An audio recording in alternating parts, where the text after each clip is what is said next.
आप देख रहे हैं Mohammad Aamir official YouTube channel. आज हम आपको दिखाने और सुनाने जा रहे हैं मशहूर जमाना किरदार जूलियस सीजर की मुकम्मल कहानी, जो एक आम सिपाही से रोम का सबसे ताकतवर हुक्मरान बना, लेकिन इसके अपने ही साथियों ने इसे बेरहमी से कत्ल कर दिया। इस साजिश में इसका मुंहबोला बेटा ब्रूटस भी शामिल था, जिसके बारे में बोले गए सीजर के अल्फाज आज भी तारीख का हिस्सा हैं। YouTube Brutus. जूलियस सीजर 12 जुलाई 100 कब्ल मसीह में पैदा हुआ था। इसके वालिद गासा जूलियस सीजर भी एक गवर्नर था जो एशिया के सूबे पर हुकूमत करता था, और उसकी मां ओरिलिया कोटा पैदाइशी तौर पर एक अच्छी खातून थी।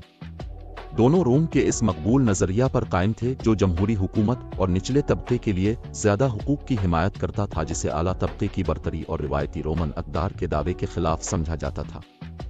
जब वो 16 साल का था तो उसके वालिद का इंतकाल हो गया और कैसर खानदान का सरबराह बन गया। इब्तिदा में उसने फैसला किया कि वो एक पुरोहित बन जाए, जिससे इसके खानदान को ज्यादा फायदा होगा। वो खुद को मुश्तरी के नए आला पुजारी के तौर पर नामजद करने में कामयाब हुआ। एक पादरी के तौर पर बहुत जल्द इस पीट्रिशियन सोसाइटी को गिरवीदा बना लिया और बासर खातून पीट्रिशियन कार्नेलिया से शादी कर ली, जो एक आला बासर शख्स लुससीना की बेटी थी। जब रूमी हुक्मरान सोला ने खुद को आमिर करार दिया तो उसने अपने दुश्मनों और ख़ास तौर पर पॉपुलर नज़रिया के मानने वालों का मुनज़्ज़म तरीके से खात्मा करना शुरू कर दिया। उसने कैसर को निशाना बनाया और रोम फरार हो गया, लेकिन उसकी सज़ा उसकी वालिदा के ख़ानदान को उठाना पड़ी।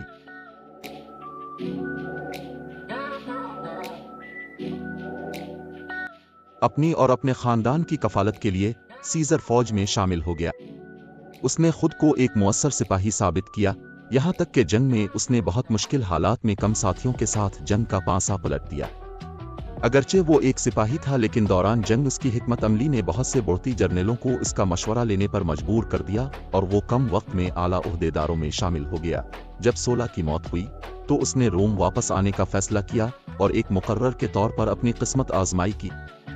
इसमें भी वो कामयाब साबित हुआ और एक फसी मुकर्रर के तौर पर मशहूर हुए। 75 कब्ल मसीह में यूनान जाते हुए सीजर को कज़्ज़ाकों ने अगवा कर लिया और उसकी रिहाई के बदले में तावान मुकर्रर किया। कहा जाता है कि जब कज़्ज़ाकों ने इसे बताया कि उसे 20 तौलियों के बदले रहा किया जाएगा, तो सीजर ने दावा किया कि इसकी कीमत कम अज कम 50 तौलिये है। जब वो उनके हाथों असीर था, सीजर के साथ अच्छा सलूक किया गया और उसने कज़्ज़ाकों के साथ मुस्तकिल तौर पर दोस्ताना ताल्लुकात कायम रखे। इसके बारे में कहा जाता है कि इसने उन्हें बारहा बताया कि इसकी रिहाई के बाद वो उनका शिकार करेगा और उसके खानदान और जाती वकार को मजरू करने पर उन्हें सूली पर चढ़ाएगा, और इस धमकी को कज़्ज़ाकों ने एक मजाक समझा। ताहम अपनी रिहाई के बाद सीजर ने इस धमकी को पूरा किया। उसने मसलूब होने से पहले कज़्ज़ाकों के गिले कटी थे। यही वजह है कि सीजर जो तय कर लेता है वो हर सूरत पूरा करता है। इस एक ऐसी खुसूसियत बन गई जो जिंदगी भर इसके साथ रही। रोम वापसी के बाद सीजर को मिलिट्री ट्रिब्यून मुंतखब किया गया था। अपनी बीवी कार्नेलिया की मौत के बाद उसने पोम्पिया से शादी की, जो शहंशाह सोला की एक दौलतमंद पोती थी, जिससे रोम में इसको नुमाया मकाम हासिल हो गया। इसी दौरान सीजर को जनरलशिप के लिए बाद में पॉम्पी द ग्रेट के नाम से जाना गया। इस दौरान उसकी दोस्ती रोम के सबसे अमीर आदमी मार्कस लेसिनस करासस से भी हो गई। ख्याल किया जाता है कि करासस ने 63 कब्ल मसीह में चीफ पुजारी पॉन्टिफेक्स मैक्सिमस के इंतखाब के लिए सीजर को बोली के लिए फंड देने में मदद की। 62 में वो प्रेटर मुंतखब हुए। सीजर ने पोम्पिया को एक स्कैंडल के बाद तलाक दे दी, जिसने किसी दूसरे शख्स के साथ ताल्लुकात कायम कर लिए थे। वो 61 में हस्पानिया के प्रोप्रेटर गवर्नर के तौर पर स्पेन चला गया। फतह के जरिए हासिल होने वाली दौलत के साथ सीजर अपने लश्कर को लेकर रोम से 58 कब्ल मसीह में गाल चला गया। उसने वहां के कबाइल को शिकस्त देकर जर्मनी तक का इलाका फतह कर लिया। उसने 2 बार बरतानिया पर हमला किया, जो कि रोम की तरफ से बरतानिया पर पहला हमला था। एलिसिया की लड़ाई में 52 कब्ल मसीह में सीजर ने गीलुक लीडर वर्सिंगेटवर्क्स को शिकस्त दी और गाल की फतह मुकम्मल की। अब वो गाल के सूबे का खुद मुख्तार गवर्नर था और उसके इख्तियार में वहां के तमाम साहिब इख्तियारात की दौलत थी। रोम में करासस जून कब्ल मसीह में पार्तेउहे के खिलाफ जंग में मारा गया था और इसी साल जूलिया बच्चे की पैदाइश के दौरान मर गई। पुम्यू ने सीजर की बेटी से जबरदस्ती शादी कर ली। वो अब रोम में वाहिद ताकतवर हुक्मरान बन चुका था। उसने सेनेटर्स की मदद से सीजर को गाल की गवर्नरी से हटाकर एक आम शहरी की तरह रोम में आने का फरमान जारी करवाया ताकि इस पर मुकदमा चलाया जा सके। हुक्म के मुताबिक रोम वापस आने के बजाय सीजर ने अपने लश्कर के साथ दरियाए रूबिकन को उबूर किया और वादी रूबिकन के मकाम पर एक बड़े लश्कर के साथ रोम पर चढ़ाई करने के लिए पेश कदमी करने लगा। पोम्पियो अपने लश्कर के साथ इसके मुकाबले में आया लेकिन बुरी तरह शिकस्त खाकर स्पेन की तरफ भाग गया। सीजर अब पोम्पियो के पीछे था, लिहाजा पोम्पियो समंदर के रास्ते मिस्र चला गया। मिस्र में इस वक्त क्लियोपेट्रा और उसका भाती तख्त नशीनी की जंग लड़ रही थी, जो कि मिस्र का हुक्मरान था। पोम्पियो जैसे ही मिस्र में दाखिल हुआ, वहां लोगों ने इसे पकड़ लिया। उन्हें सीजर के हाथों पोम्पियो की शिकस्त का इल्म हो चुका था। वो उसे खुदावंद ताला का मजज़ा समझ रहे थे, इसलिए उन्होंने पोम्पियो को मार डाला। पोम्पियो के ताक़ुब में मिस्र पहुंचने वाले सीजर ने पोम्पियो की मौत पर गम व गुस्से का इजहार किया, मार्शल लॉ का ऐलान किया और शाही महल पर कब्जा कर लिया। मोरिख ड्रेंट के मुताबिक इसके बाद इसने खुफिया तौर पर क्लियोपेट्रा से राब्ता किया। क्लियोपेट्रा इस वक्त अपने भाई के खिलाफ तख्त नशीनी की जंग में मसरूफ थी।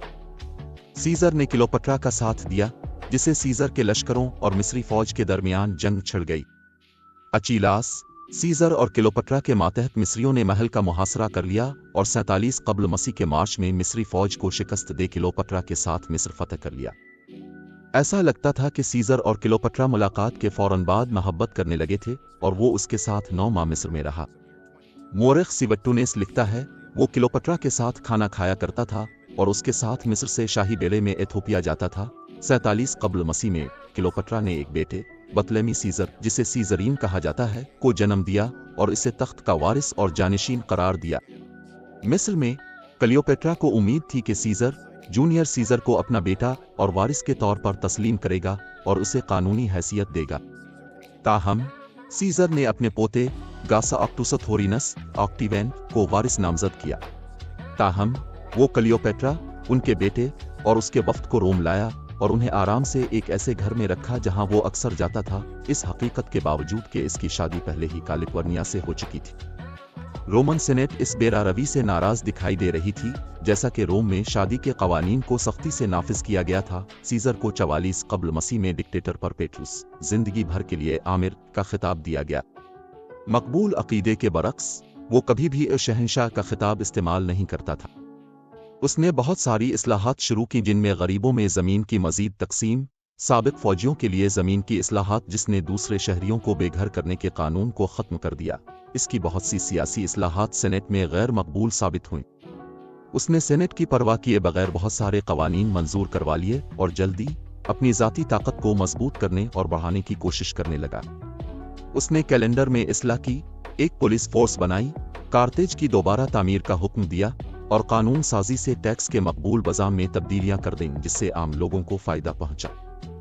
आमिर के तौर पर उनके वक्त को आम तौर पर रोम के लिए खुशहाल समझा जाता है, लेकिन सेनेटर्स और ख़ास तौर पर अप्टिमेट धड़े में शामिल लोगों को खदशा था कि वो बहुत ताकतवर हो रहा है और जल्द ही एक बादशाह के तौर पर मुकम्मल तौर पर हुकूमत करने के लिए सेनेट को मुकम्मल तौर पर ख़त्म कर सकता है। 15 मार्च 44 कब्ल मसीह को रोम के सोएटर्स ने सीजर के दस्त रास्त और सबसे काबिल एतमाद साथी ब्रूट्स को सीजर के कत्ल के लिए कायल किया, जिसके जरिए सीजर को सेनेट में खिताब के लिए बुलाया गया। इस दौरान मंसूबे के मुताबिक हर सेनेटर ने अपने लिबास में एक खंजर छुपा रखा था। मंसूबा यह था कि हर सेनेटर सीजर पर एक वार करेगा, जिसमें ब्रूट्स भी शामिल होगा। सीजर जैसे ही खिताब के लिए आया, एक सेनेटर ने पीछे से इस पर वार किया और फिर देखते ही देखते तमाम सोएटर्स वार करने लगे। जब सीजर नीचे गिरा तो उसने देखा कि आखिरी वार उस पर ब्रूट्स कर रहा था। ब्रूट्स वो शख्स था जिस पर सीजर सबसे ज्यादा एतमाद करता था। वो इससे अपने बेटों जैसा सलूक करता था और उसके लिए इसने कानूनी तौर पर अपनी जायदाद भी वक्फ कर रखी थी। इस वक्त सीजर ने वो मशहूर जमाना अल्फात अदा किए, ब्रूट्स तुम भी। सीजर पर 23 बार वार किया गया और वो पोम्पियो के मुजस्समे के पांव पर मर गया। ताहम सीजर की मौत के बाद वो क्या करेंगे, उसकी मंसूबाबंदी करने में कातलों ने गलती की। मार्कस अंतविंस, मार्क एंटोनी, सीजर का कजिन और उसका दाएं बाजू के आदमी को छोड़ दिया। मार्क एंटोनी ने साजिशियों के खिलाफ रोमन की अवानी राय का रुख मोड़ दिया और ऑक्टिवेन के साथ मिलकर 42 कब्ल मसीह में फुल्पी की जंग में ब्रूट्स और कसस की अफवाज को शिकस्त दी। मार्क एंटोनी ने फतह के बाद मिस्र की क्लियोपेट्रा 7 के साथ इत्तेहाद किया और रोमन हुक्मरान ऑक्टिवेन के खिलाफ एक मजबूत जंगी इत्तेहाद कायम कर लिया। लेकिन क्लियोपेट्रा और एंटोनी की अफवाज को एक टीम की जंग में 31 कब्ल मसीह में ऑक्टिवेन के हाथों शिकस्त हुई और 1 साल बाद उन्होंने खुद को मार डाला। उनकी मौत के बाद ऑक्टिवियन ने क्लियोपेट्रा के बेटे सीजरीन को कत्ल करने का हुक्म दिया। ऑक्टिवियन ने रोम के पहले शहंशाह के तौर पर अपनी ताकत को मुस्तहकम करने के बाद उसने सीजर को देवता का दर्जा दे दिया और अपने आप को उसके वारिस के तौर पर खुदा का बेटा करार दिया और अगस्टस सीजर शहंशाह का नाम इख्तियार किया। इसने रोमन जमहूरिया के खात्मे और रोमन सल्तनत के आगाज की शुरुआत की।